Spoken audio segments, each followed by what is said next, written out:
Welcome, everyone. Delighted for us to be gathering today to talk about this month's theme at Within, which is listening deeply. And in particular, in this conversation, we're going to be talking about listening deeply to others and within yourself. There's a lot of potential in this topic, and I'm excited for us to explore it together. So as we begin, I would love to have each of the teachers who are going to be a part of the conversation, I'd love to have you introduce yourselves and just say a few words, whatever you'd like, about yourself or your practice or your teaching. Please, let's start with Stephanie. Thank you, Hannah. Hi, everyone. I'm Stephanie Osborne, and I've been studying meditation on and off since I was 15. I'm 46 now, and I'm a meditation guide and a yoga instructor in New Orleans, Louisiana. And I have a regular practice, 31 minutes a day, but I've been slowly increasing. I'm on this project where I add a minute every day so that by the end of the year, I'll be living 365 minutes mindfully. So today is like 50 something. And I've already done my 31 and I have another 20 something to go. So I'm grateful and excited to be here with you today. Thank you. I love that. Thank you, Stephanie. Shundo, please go ahead and introduce yourself. Thank you, Hannah. Hello, everybody. My name's Shundo. I'm a Zen priest. I trained at the San Francisco Zen Center for about 15 years. So I lived in a community for a long time, and that helps you listen a lot. I did a lot of monastic practice in silence, which helps you listen internally a lot. And now I live in San Francisco. I'm out and about in the world teaching meditation in different contexts. Thank you. And I am Kim Nicol. I live in San Francisco. I've been part of the Within team for a long time, although I'm only on the sub rotation right now. So you can't catch me except for like as a surprise. And I've been personally practicing for over 10 years. But the good news is you do not have to practice for a decade in order to gain benefit. The first 3 minutes you meditate, like the first breath that you meditate, you are experiencing the benefits. So just because I just want to call out for anyone who's watching, a lot of our teachers, we all have lots and lots of years of experience, and don't let that intimidate you. Like, please feel welcome because you will get so much even from just a little bit of practice. I used to be a lawyer and a corporate person in a prior life. I now am a life coach, and I do a lot of leadership coaching, which is a lot about listening and communication, and how do we as humans live and work with other humans. So I'm really delighted to be here and to get into this topic with everybody. Fantastic. Thank you all so much for being here. I would love for us to start by talking about why listening deeply is important, because it may seem obvious, but I would love to just hear from each of you from experience. What is it about listening deeply in relationships, especially perhaps when it's difficult, that makes you do it even though it's hard? Whoever would like to jump in to start. I will start. So for me, from my perspective, deep listening, it seems hard. Like, I think anything when you first start to do it, because it requires us to slow our thinking down a little bit. And like anything, as you practice it, it does become easier. And the value of it is because it allows us to connect so much more with others as well as with ourselves. So when I think about listening deeply, it's not just about hearing the words that someone's saying. It's also becoming aware of and listening to what are the things that they're not saying, what is the emotion kind of that you're sensing around what they're saying, What is their, demeanor and body language saying, so that you can really be more present and connect with another human. And I just find that to be both really rewarding, like it just feels good.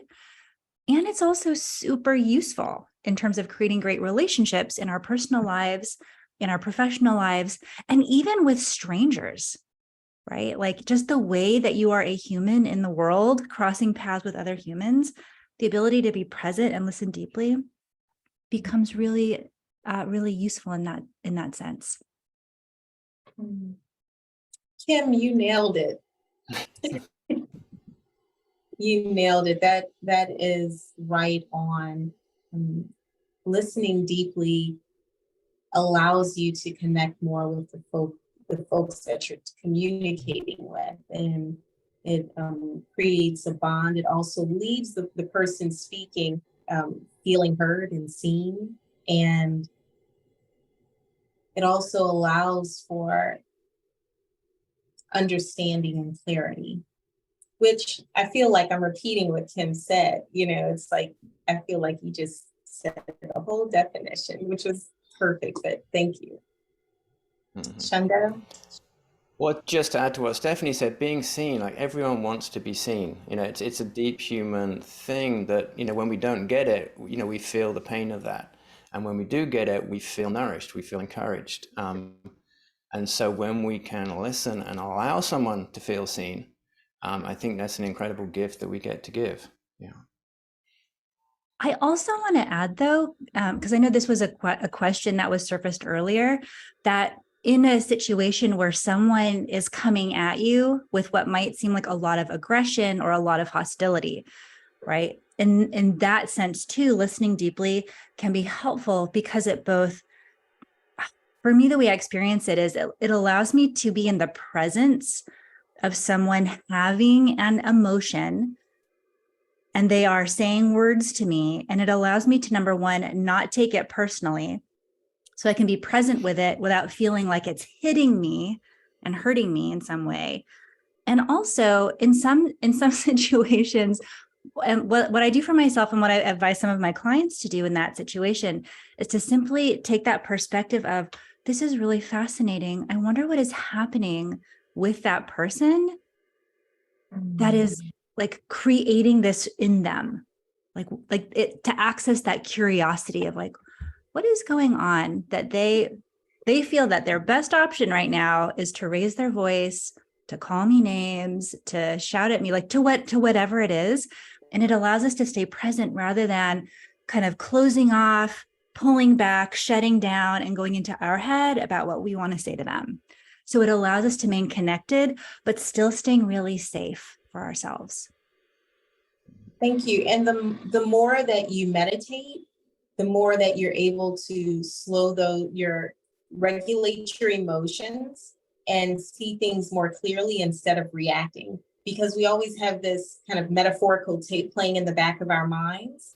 And on that tape are experiences that we've had. And oftentimes when we're in a state of anxiety or fear, we might react to what's happening instead of responding mindfully. And the way that you respond mindfully is to slow your thinking. The way you slow your thinking is to be present, practice presence. That helps cultivate this sense of equanimity, which is this kind of stillness in the midst of a storm. And so practicing mindfulness as much as you can, 12 minutes a day, is I think 12 minutes or more, I think is just helpful in kind of cultivating this consistent sense of stillness in your life. Can I piggyback on Stephanie again? So equanimity is it's a word I love. I've been thinking about a lot in the last few years as we've been through a lot. And, I have an equation, which is equanimity is resilience and flexibility, or equals resilience plus flexibility. So, we're able to be strong and we're able to be flexible at the same time. And I think of it as kind of like broadening out the picture. We're not just stuck, as we say, on this particular outburst that's coming in this moment. From a Buddhist perspective, we would say this person's still Buddha. This person has the possibility of, accessing the awakened nature within them, and just what they're bringing out in this moment isn't all that they are. You know, they're expressing that in the moment. It's the present moment reality, but that's not who they are. And when we get stuck on, this is an angry person, you know, this person is being angry at me, then yeah, we do get into our reactive modes. And if we can, you know, take that little step back and then, yeah, is there suffering that's causing this particular outburst? You know, what is this person, what made this person who they are, that they get to express things in this way? So taking that step back, saying this is a Buddha, but maybe they're just suffering right now. And so, you know, with the equanimity, you get a certain amount of compassion too, hopefully. It's not always easy in the moment, but you know, we can, as we say, we practice these things so that we can access them more easily in the moment. And I also want to ping off, Stephanie, what you described about that internal tape, that internal narration. That is such a good metaphor, because also, like, when we're listening to our own internal narrator, we're less available to listen to the person that we're with. So part of that, being present and learning through meditation, like how to be present with someone, let's start with ourselves, and then learning how to be present with someone else, so that when we're listening, we're not actually, like, part of us hasn't left the room and thinking about what I want to say as soon as they stop talking. And the other thing I wanted to add that this made me think of is, we're often listening through the filter of our own experience. And this becomes really interesting when we start to remember that we are diverse humans. We've had different experiences in the world. And when we start thinking about bigger social topics around justice, around equity, around like what it means to acknowledge kind of the full range of experience that might not be your specific lived experience. This also gets into, you know, notice if someone is sharing something and you're secretly thinking, I don't know if that's true. That hasn't been my experience. I don't know what they're talking about. That's creating that distance because we're filtering through our opinions of things. And when we're in that place where we can listen deeply and listen to what somebody is saying and recognize there can be real truth in their experience, even if it's not my experience, which I find to be really helpful when we're starting to become more aware and step into bigger conversations about some of these topics that might feel sticky or uncomfortable or just difficult to navigate. I just want to comment on what Kim said really quickly. I love that idea. I like to think of folks as like countries. So if you travel, you go to a new country, like say you go to Bali, you might see that they eat differently. They may pray to a different God. They may, or not, you know, their language is different. And so when you travel, you see that folks are different and you kind of get to know their culture.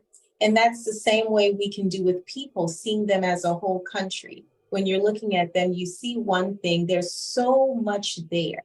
And just seeing the whole of who they are and not reacting to it or taking what they're doing or unless it's projected onto us personally, and just being with that person and saying, oh, this is interesting. Kind of what Kim said earlier about with her coaching, like asking someone, oh, that's interesting. That's how they're responding to that. I might respond to it differently, but just being an observer of that person and their experience helps you to kind of detach from their reaction, but also hold space for them. I hope that was helpful. Along those lines, I'd love to hear some suggestions that the three of you have about how do you help yourself understanding now the why this is helpful. Like, how can you help yourself stay in the conversation in the way that you described? I would start with focusing on the breath.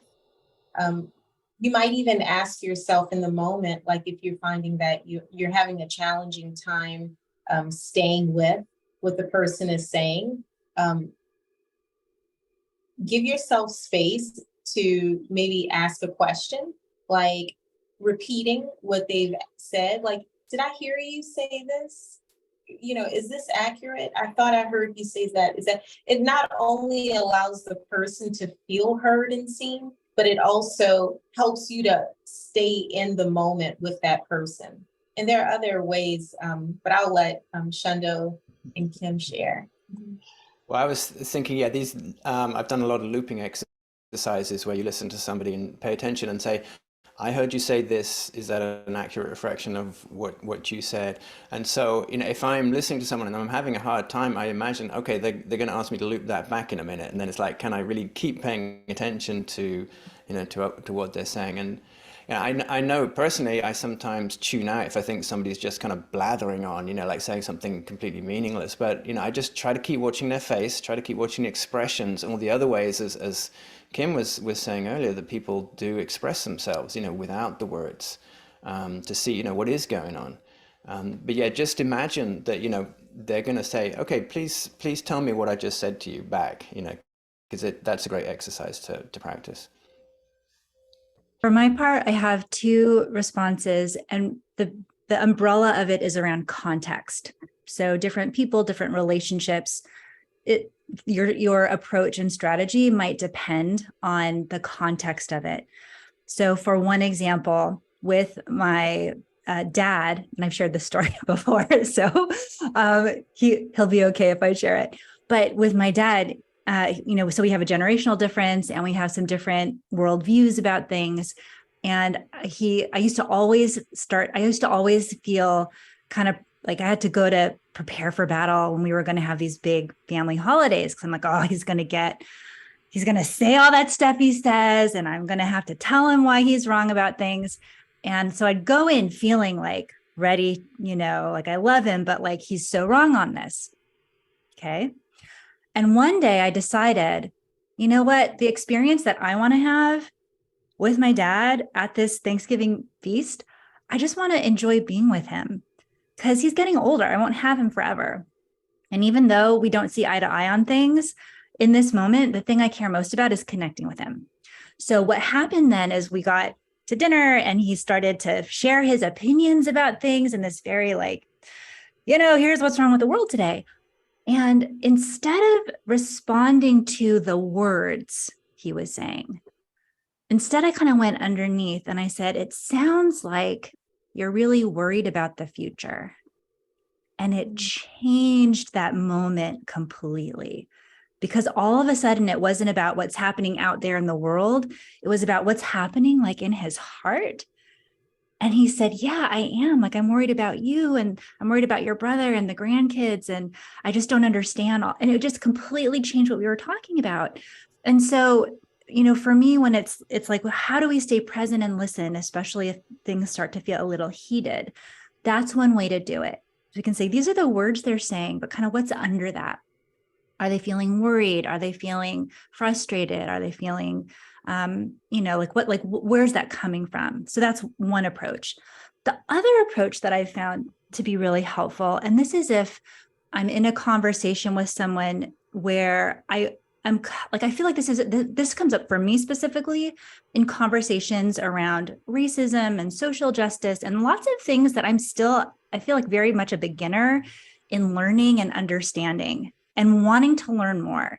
So what really helps me stay connected and present is, number one, humility, remembering I don't have to know everything. I don't have all the answers.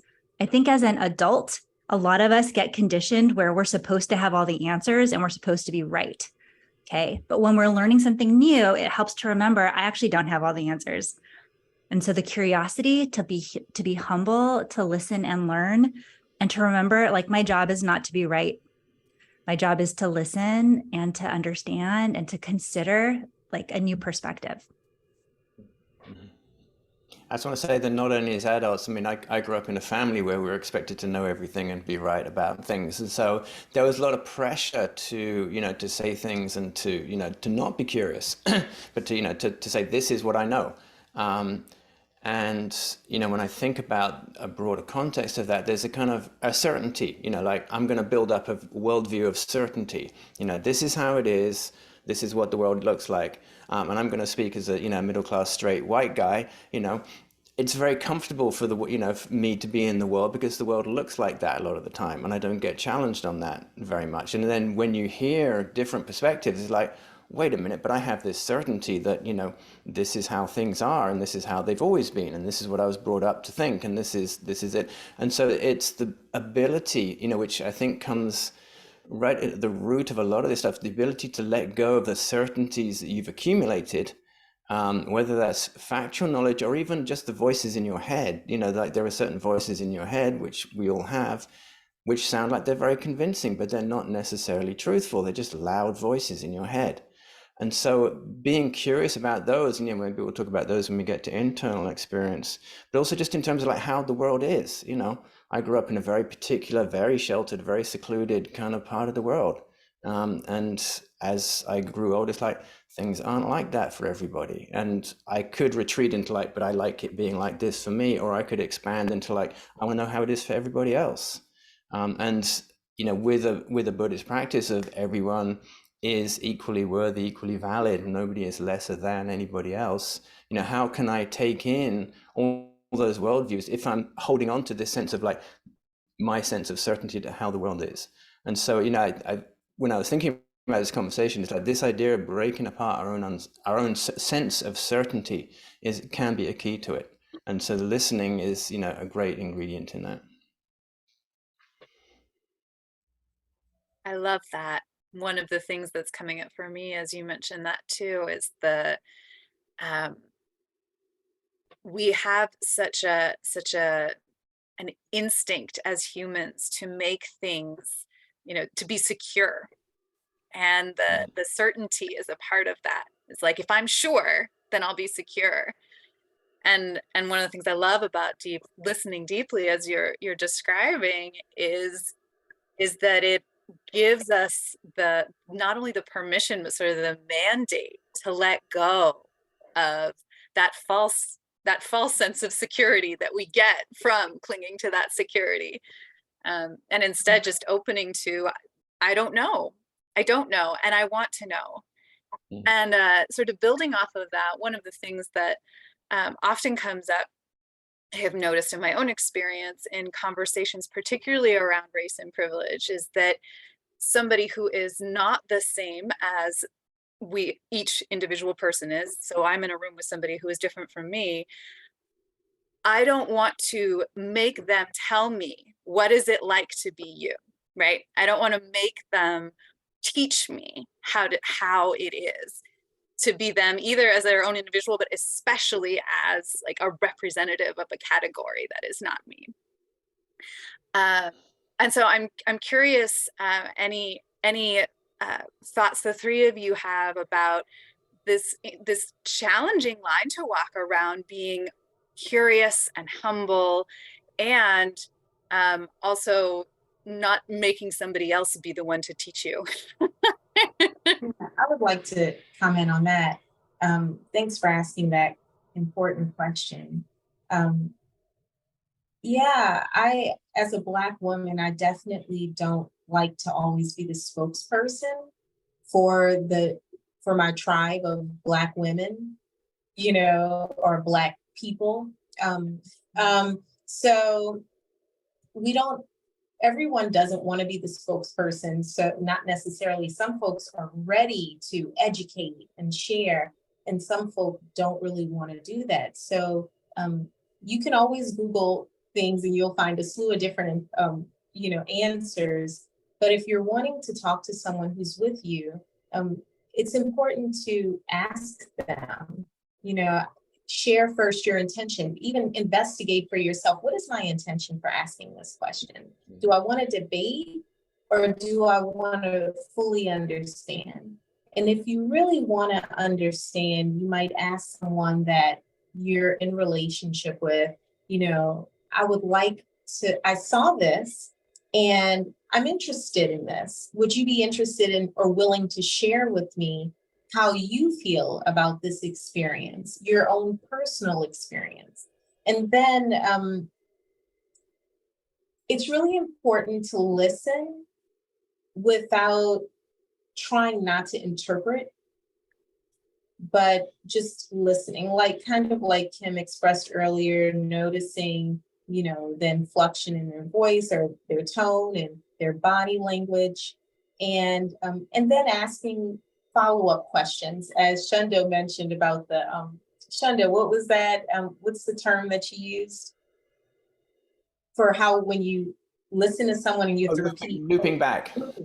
Yeah, looping back, but not as a practice of your own listening, but as a genuine interest in, okay, but also giving folks the opportunity to finish saying. Sometimes we listen and we just want to ask a next question or share our own input.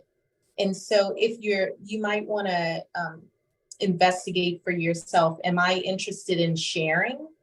Or am I interested in understanding before you even engage? Because if you're interested in sharing, I'm sure some folk will be interested in hearing what you have to say. But it's important that if you ask a meaningful question, like, why don't Black women want people to touch their hair? Or, something like that. Or, then are you asking so that you can debate it?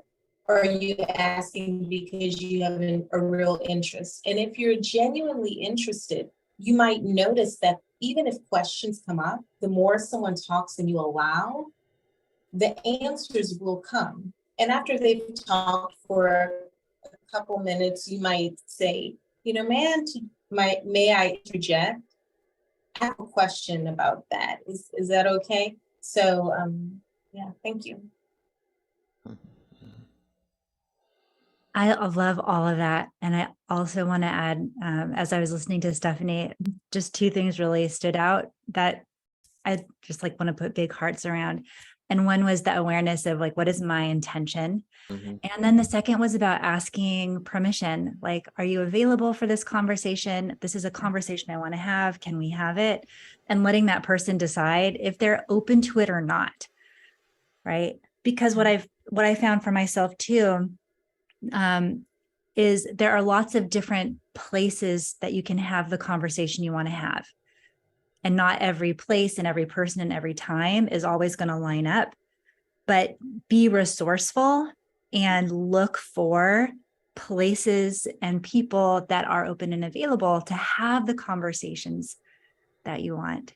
So I think that's just a super helpful reminder of what is your own intention? And then realizing you can ask for the conversation that you want.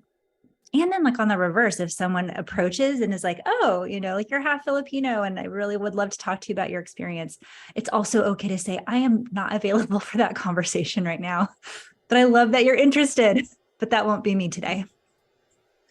Or it will, but you get to always decide what conversation you're available for. Love and what both of you were just sharing, how important and in many ways rare it is for us to be that intentional about the way that we engage with other humans. And it's really I guess I wanted to highlight it because I think that we aren't necessarily taught to do that. And it's a practice, just the way that meditation practice is a practice, to be able to develop your ability to treat other human beings with that much care, so that you would, instead of just rushing in with all of the energy that you have, pause and first ask, are you okay with this? Is this what you want to? So it's a great reminder that we can do that, and that's a really helpful way to make sure that the conversation, as you say, Kim, is happening in the place time when it's actually going to be fruitful, actually lead to the deeper connection that we want, and the being able to be seen and heard by each other that we want. It's also making me think in the workplace a lot, one of the ways we can set boundaries is by getting clarity about what is this conversation about? It sounds like you want to talk about X, Y, and Z. Let's make like, let's be clear about what conversation we're in.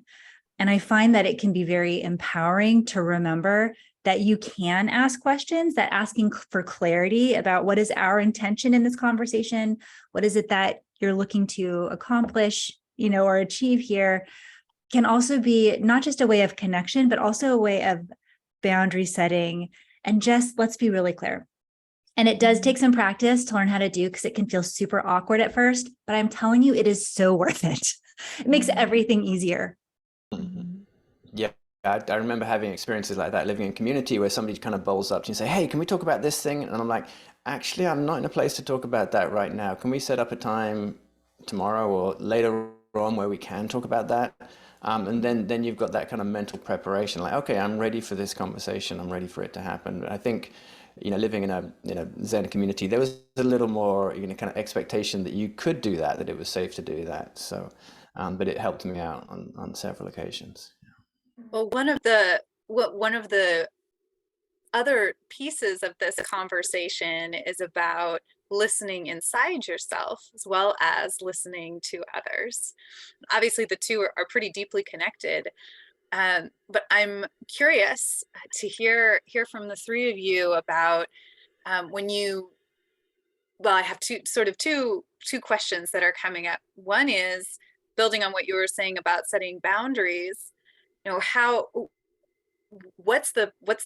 you listen inside yourself to even know that you need, what you need in those moments? And then, of course, articulating it to the other human being is a challenge too sometimes. But how do you develop that sense of what's going on within yourself? And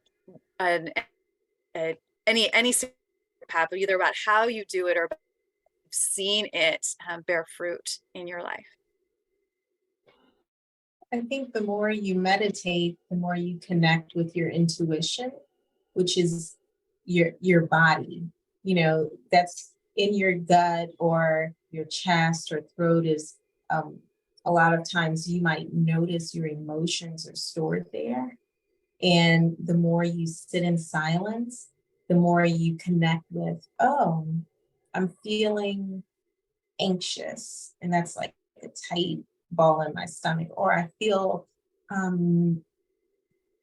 angry and my throat is warming up. And the more you connect with and the emotions and where you feel it in your body, the more you become aware of.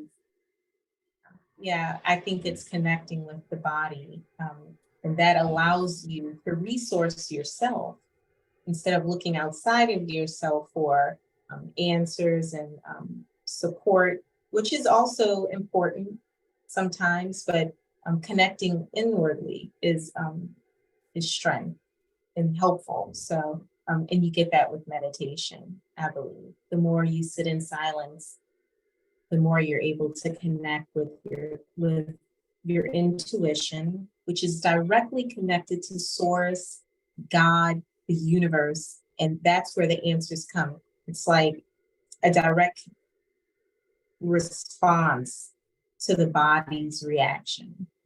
I don't know if that's clear, but it's coming. Maybe you all can expound on that.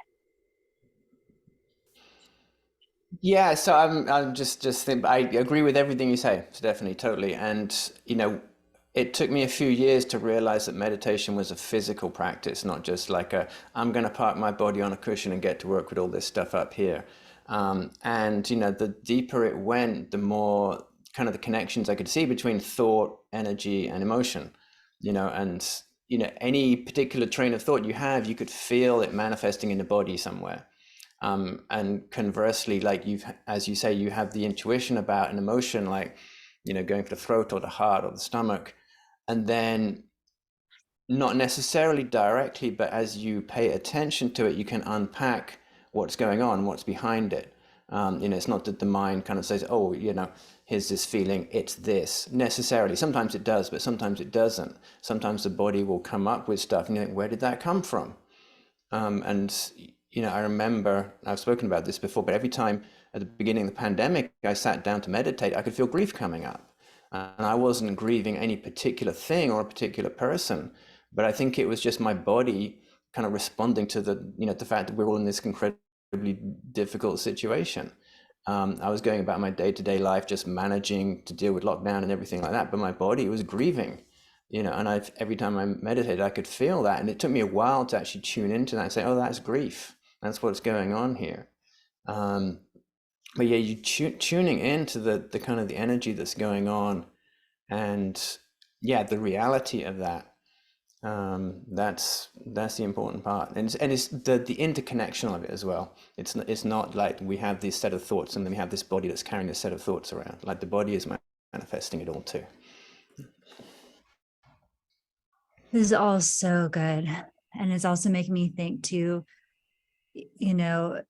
for folks who are very high empathy, sometimes it can be hard to distinguish, is the feeling I'm feeling mine, or am I resonating and simply being present with and feeling what others around me are experiencing? What I've also found with meditation is it really helps me to learn how to see more clearly the different voices, the different layers. It helps me start to distinguish, oh, I'm feeling this, and I can be in the sensation of it, and kind of like let it move past me, right? Like a wave in the ocean, a cloud in the sky. I don't have to eliminate it. I don't have to make it go away. I can be really with it. And also start to notice, oh, is this even mine? Or did I kind of pick this up, in my journey on the planet? And I found it's helpful to ask, like, what is my head saying about this? What is my heart saying about this? What is my gut saying about this? And there are lots of other versions and voices inside to ask. And I find, very often it's like the mind is trying to grab the microphone and shout the loudest. And when we feel a sense of inner conflict, or when we feel a sense of, feels like there's something in me that is being neglected or overlooked or not taken seriously, we want to be able to listen to those quieter voices that really want our attention and really want to be held with the same value and respect that I think the mind often thinks it's the most important voice in there. I think it's just one of many, but being able to just check in so you can listen and notice what else is available in there. What's coming up for me as you say that too, Kim, is like sometimes the challenge becomes when you start to tune in, there's so much, and it can be overwhelming.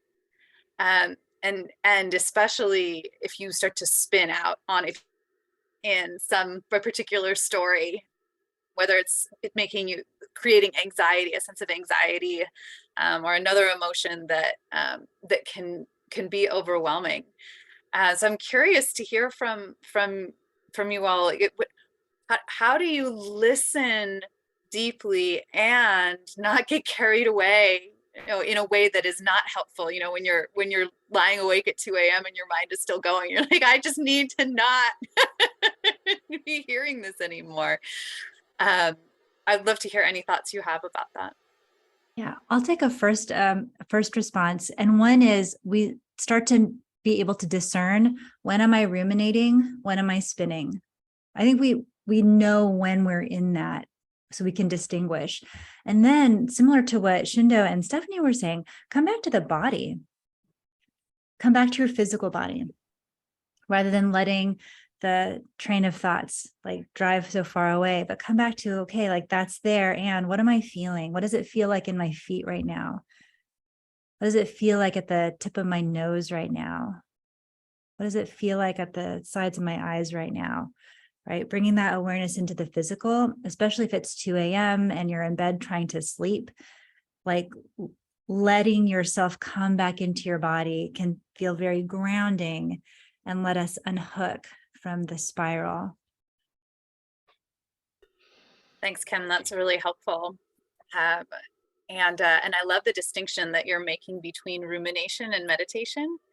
I know it can be, one of the things that has been true for me in my practice is that it's come over time to be able to make that distinction, and with the deliberate choice to sit in stillness when when I can tell myself all I need to do right now is be here now, then distinguish, okay, this is my mind going like that.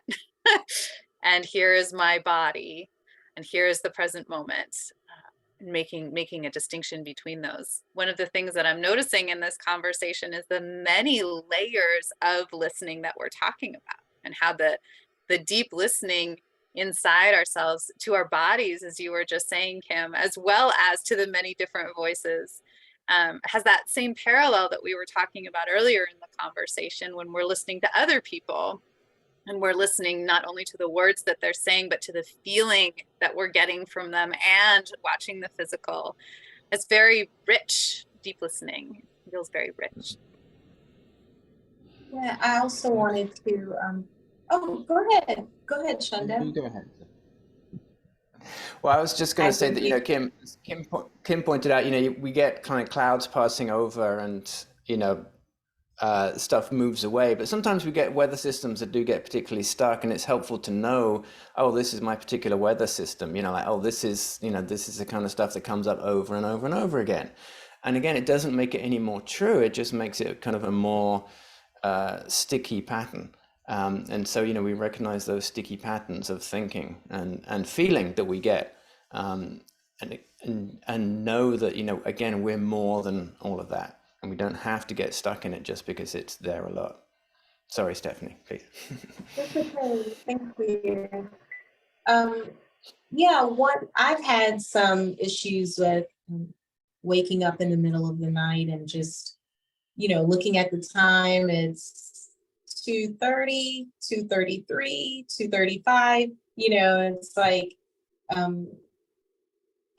and so one thing that I've started doing that is extremely helpful is loving kindness, being gentle with myself, maybe rubbing my arm and saying, okay, baby, okay, Steph, I know you're having a hard time right now, but you're safe. Because the thoughts are the things that keep us up at night are the scary thoughts, not the most exciting things, oftentimes. And so you can choose, if you wake up enough or willing to wake up enough, you can choose to journal, write down whatever those thoughts are so that you can come back to it in the morning. Or you can just be gentle and loving with yourself and maybe say the mantra, I am safe, I am safe, And I find that that's very soothing and loving for myself, and that might work for others.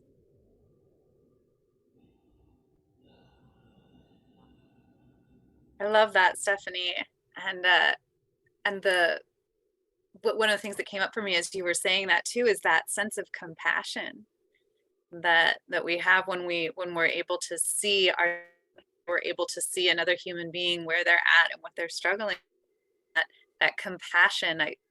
As soon as you started saying that, I could feel myself opening physically, which of course, when you're trying to fall asleep, that's especially what you want, is that feeling of openness and trust and relaxation.